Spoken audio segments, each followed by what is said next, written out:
अंदर मैं बार बार कह चुका हूँ, वर्णवादी मानसिकता का कब्जा है। इस कब्जे को तोड़ना है, बिल्कुल धराशायी करना है इस कब्जे को।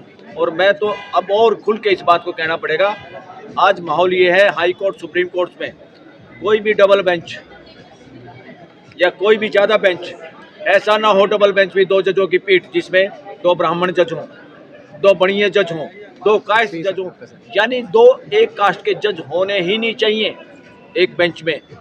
क्योंकि अगर सर्वे करेंगे बहुत सनसनीखेज डाटा देश के सामने आएगा। हम चाहते हैं इस तरह का हमारा जुडिशियल सिस्टम की गिरावट ना हो और ये सारी सावधानियां बरती जाएं। और सबसे बड़ी बात तो ये है, देश में एक भ्रष्टाचार का अड्डा है, master of roster, chief justice high court का हो सुप्रीम कोर्ट का हो, वो उस अड्डे को छोड़ना नहीं चाहते। वो पॉलिटिशियन से भी गंदे बने हुए हैं, पॉलिटिशियन से भी ज़्यादा भ्रष्टाचार छुपा हुआ है मास्टर ऑफ रोस्टर में।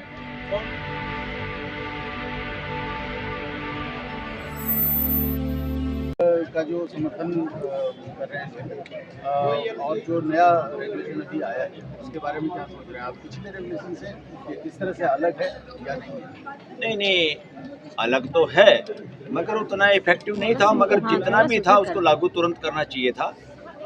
स्टे करने के लिए एक 3 बातों का सिद्धांत है देश के अंदर, कानून है कि किसी भी बात पे स्टे कैसे किया जा सकता है। वो स्टे करने में बहुत जल्दबाजी हुई। देश में आज तक जितने भी स्टे हुए हैं उनमें इस मामले में स्टे बहुत जल्दबाजी में और मैं कहूँगा गलत तरीके से स्टे किया सुप्रीम कोर्ट ने। और सरकार के वकील बोले तक नहीं, अपनी बात और अपनी दलील नहीं रखी।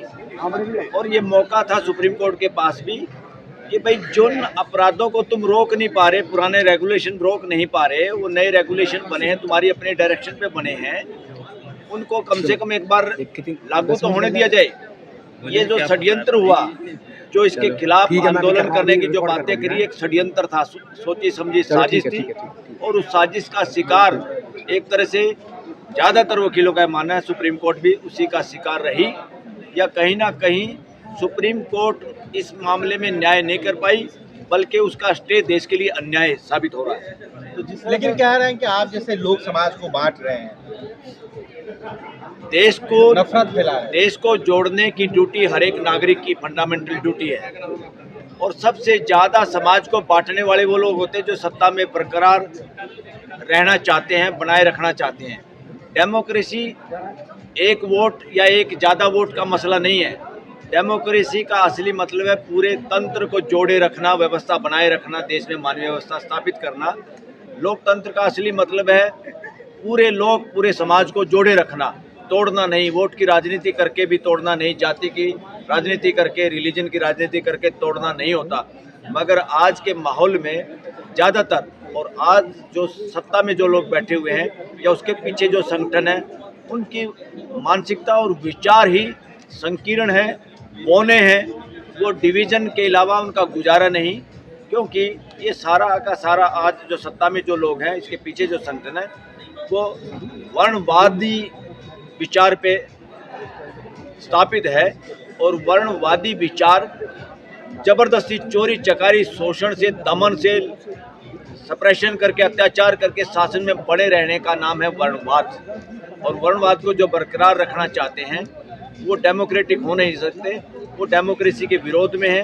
और गलती से इस तरह के लोगों के हाथों में देश की व्यवस्था चलाने की जिम्मेदारी है और वो व्यवस्था को शासन की तरह चला रहे हैं। लोगों की आवाज़ नहीं सुन रहे, लोगों की आवाज़ दबा रहे हैं। देश का नंबर 180 देशों में इंडिया 162 से लेकर 165वें नंबर पे खड़ा है। देश डरा हुआ है, देश को डराया हुआ है।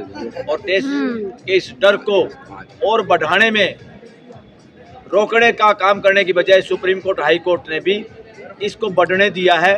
इसलिए लॉ का स्टूडेंट होने के नाते मैं ये कहूँगा, देश की सुप्रीम कोर्ट और हाई कोर्ट भी कम दोषी नहीं है। देश के लोगों के फंडामेंटल राइट और खासतौर पे बोलने और जीने के अधिकार के प्रति जिस तरह से इंडेक्स में नंबर हमारा पिछड़ता जा रहा है, वो एक खतरनाक स्थिति है। जुडिशरी से देश को चौकन्ना और जुडिशरी पे नज़र रखना बहुत जरूरी है। सर, आप चाहते हैं कि ये जो रेगुलेशन है वो एक्ट के रूप में आए? यस, एक्ट के रूप में आना चाहिए।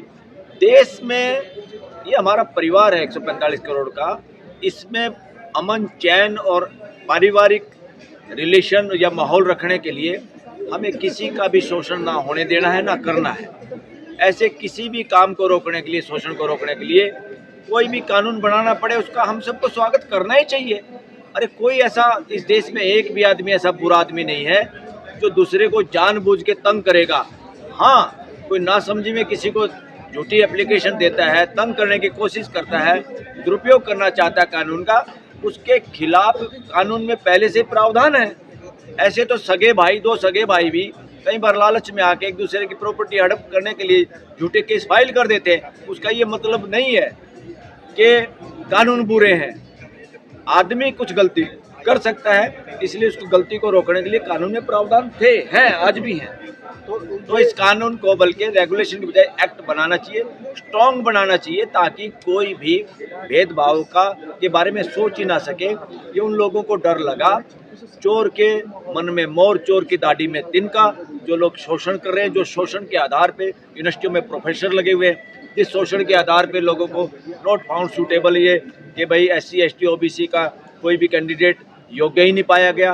ये जो ड्रामा चल रहा है देश के अंदर, ये बहुत खतरनाक है। 80 साल के बाद भी इस तरह का ड्रामा अगर देश में चल रहा है, ये पूरे देश के लोगों के मुंह पे तमाचा है। डेमोक्रेसी के विनाश की ओर देश जा रहा है।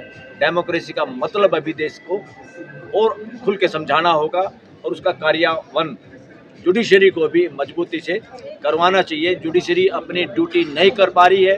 जुडिशरी, बार बार कह चुका हूँ, वर्णवादी मानसिकता का कब्जा है। इस कब्जे को तोड़ना है, बिल्कुल धराशायी करना है इस कब्जे को। और मैं तो अब और खुल के इस बात को कहना पड़ेगा, आज माहौल ये है, हाई कोर्ट, सुप्रीम कोर्ट में कोई भी डबल बेंच या कोई भी ज़्यादा बेंच, ऐसा ना हो डबल बेंच भी 2 जजों की पीठ जिसमें 2 ब्राह्मण जज हों, 2 बणिये जज हों, 2 कास्ट जज हों, यानी 2 एक कास्ट के जज होने ही नहीं चाहिए एक बेंच में। क्योंकि अगर सर्वे करेंगे बहुत सनसनीखेज डाटा देश के सामने आएगा। हम चाहते हैं इस तरह का हमारा जुडिशियल सिस्टम की गिरावट ना हो और ये सारी सावधानियां बरती जाएं।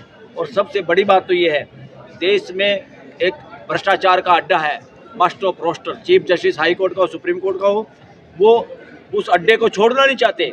वो पॉलिटिशियन से भी गंदे बने हुए हैं। पॉलिटिशियन से भी ज़्यादा भ्रष्टाचार छुपा हुआ है मास्टर ऑफ रोस्टर में।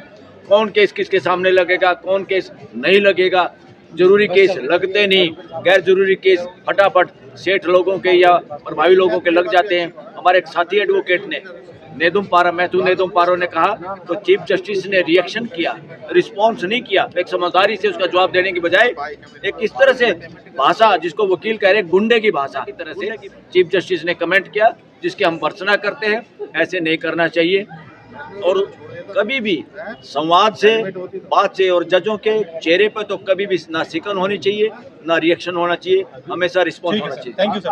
अभी जो है वो जो IIT और एम्स वगैरह है,